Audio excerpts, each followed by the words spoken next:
Of the show for today, we're talking to Ms. Tabitha Siddiqui and Mr. JHerman, and the issue is the Tennessee Department of Education and the issue of literacy.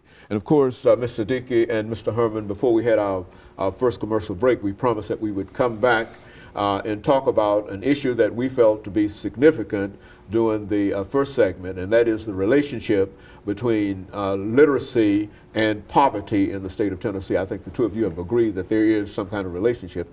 And so let's start off with you, Mr. Herman, and to have you to start off by talking about what you conceive or what you see as a relationship between those who are illiterate and poverty in the state of Tennessee. Yeah, that's right, and poverty is a large part of the literacy issue, but literacy can cross all different segments too. I want to say that, but that poverty certainly has its impact on literacy.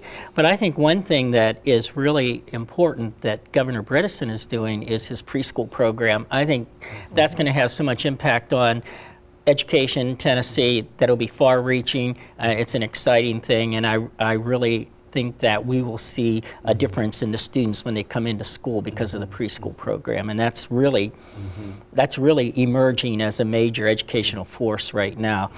The other thing I think is that we can't use poverty as an excuse for not teaching them to read. You know, it's not children's fault if they're in poverty. We have to figure out how to do it. It's our business as educators to teach the children, and we cannot come up with an excuse as to why we can't. We have to figure out if the student is not learning the way we're teaching, we have to figure out how to teach them so they can learn. So I think that we're all very aware of that. Dr. Connie Smith, who has just recently become our Assistant Commissioner of Education, is very tuned into literacy. It is one of her major issues in the State Department right now, and she and our elementary director are certainly tuned in, especially to the urban population and what's happening in those schools. So very good thoughts going on, and very good changes right now as we're driving toward that. So, Mr. Dickey? I agree with Jim. It has, poverty is a contributing factor to illiteracy. I believe the estimate is 40% of the illiterate population is in poverty, but it also has to do with a person's background. If a person's parents didn't emphasize education, if they didn't emphasize reading as a hobby or just something for entertainment or even to do research, then that's going to be passed down to the child. And they have discovered that people who live in poverty are less likely to have books in their home to read to the children or to read themselves or for the children to eventually read. That's why the governor's Books from Birth has become so important, because that gets a book. Any child who registers with their community library or the community, they can get a book in their home, and it's one a month for every child in the home. Is this the program with Ms. Parton? Yes. As part of that? Yeah, I think yes. We've seen quite a bit in reference to that, and I think that now you are in charge as the coordinator of the Even Start family literacy program, and of course I'm reminded of Head Start and et cetera. But now, what are you trying to accomplish in this program, Ms. Siddiqui? Even Start is a family literacy family literacy program that has 4 components. We have early education, adult education, PACT time, which basically stands for Parent and Child Together time, and Parenting Ed. We deal with children from birth through age 7 and their parents.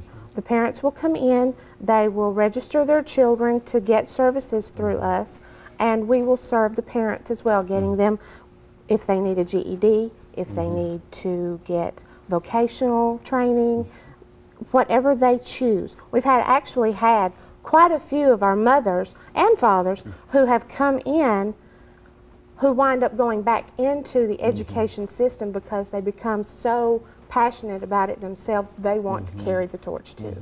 So. Okay, Mr. Herman, when you look at what is done in terms of education, literacy, would you outline some of the things that you believe to be so significant in terms of what the government itself can do now? Certainly, Mr. Bredeson's program of pre-school program and et cetera, we all support, but what do we need to do beyond that in order to deal with this issue? Well, one thing the Tennessee State Board of Education has done is to adopt an excellent reading policy.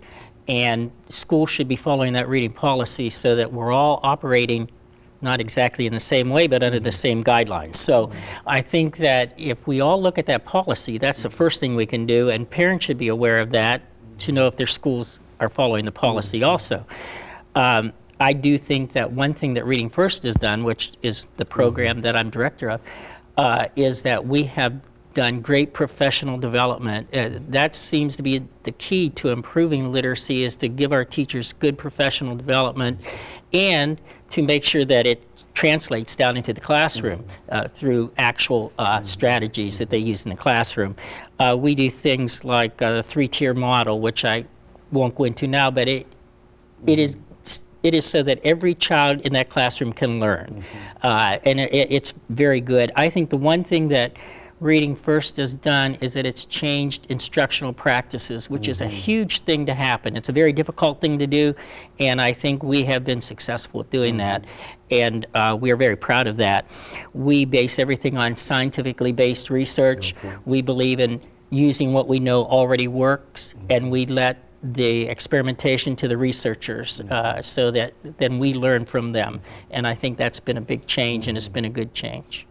Mr. Dickey, what would you say that the state of Tennessee could do from your experiences dealing with the Even Start Family Literacy Program and et cetera?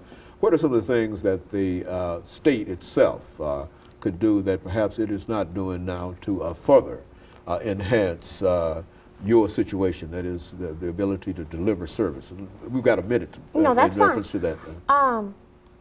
Right now there are several different collaborations going on within the Department of Education to help promote.